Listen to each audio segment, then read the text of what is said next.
What's up, tubers? It's Tony, and today we're going to be specifically discussing how to remove your transmission line clips on an '07 Chevy Silverado 1500 Classic.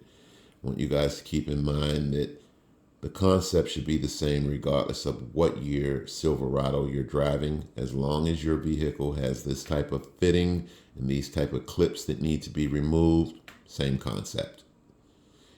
I want you guys to also keep in mind, whether you're replacing the radiator because it failed or rusted out transmission lines, always have a catch can available to catch any fluid that will fall, okay?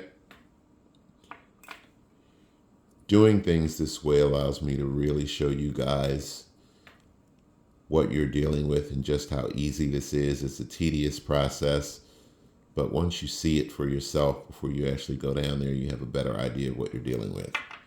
So on the fitting itself, there's always a left side hole, a right side hole, and a bottom hole. That bottom hole is designed to receive the bottom part of the clip. This won't be easy for you when you go to remove the clip. It's never easy for me as well. This just looks easy because I removed this fitting to show you a little bit better, okay? So again, there's a left side hole, a bottom hole, and a right side hole, okay? You can use your fine flat blade screwdriver to pluck this loose, okay? Or you can use your pick set made by Pittsburgh from Harbor Freight, which is what I really love to use.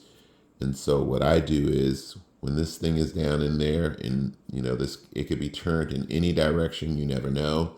But what I do is I start looking for one of these openings. This is the left side opening, right side opening.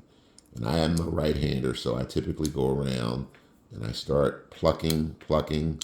And when I pluck, see what I did? It's gonna pop that clip open. I don't go all bonkers and cause the clip to go flying.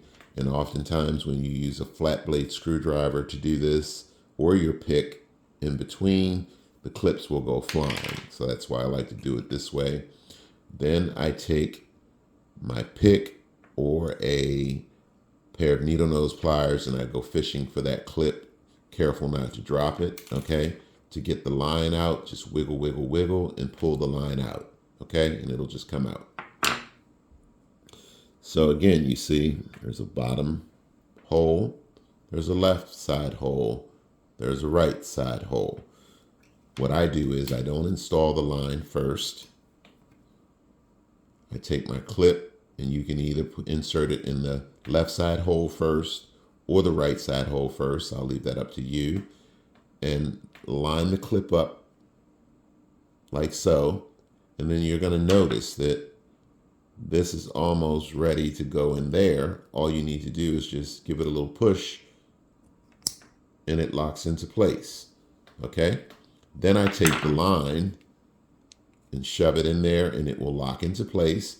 And make sure you grab it, pull it a couple good times to make sure it's locked into place. If you grab it and pull it and it comes out, that means the clip is not seated correctly, and just start over, okay? Just that simple, guys. Now I'm going to answer a couple questions that I was asked about the radiator, and then we can wrap this video up. Someone stated that their radiator failed. They went online, they saw a bunch of expensive radiators. They also saw a couple of reasonably priced radiators, but they were not sure if those radiators were made for their vehicle. I'll come back to that in a second. Also, they wanted to know, did their radiator come with a oil cooler or not? And I'll explain that to you right quick. On this particular vehicle, guys, this is an original radiator. So here is your radiator overflow hose, okay? Here's your upper transmission fitting. Here's your bottom transmission fitting. Here's your lower radiator hose, and this is where you would drain your radiator fluid because most of these old radiators, if they're original, they don't have a peacock drain plug.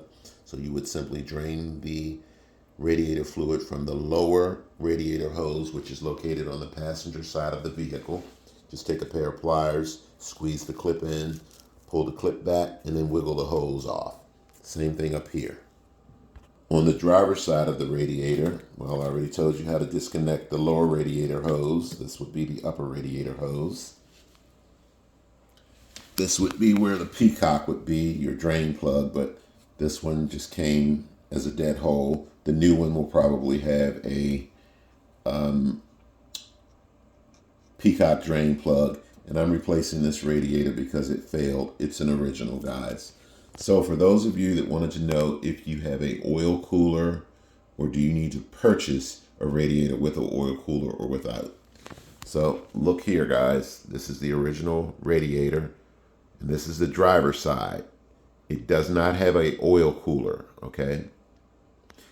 If you have an oil cooler on the driver's side, you would see a fitting down the bottom like this and a fitting up top like this on the driver's side and passenger side.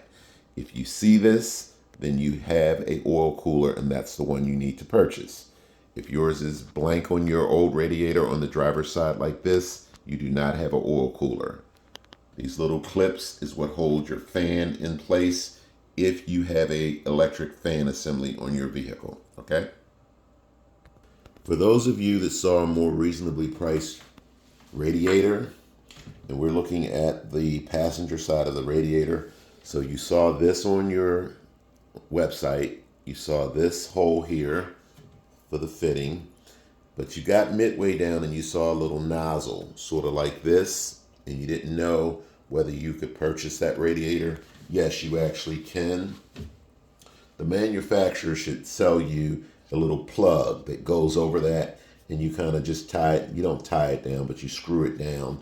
There's only about 6 pounds of pressure that would come out of that. So they just give you a little kit that comes with it. It goes over the hole, and then you just clip it down and it won't leak. That's just the design, guys. So again, if you found a radiator that's slightly cheaper and you saw that little lip right here like this, you can purchase it.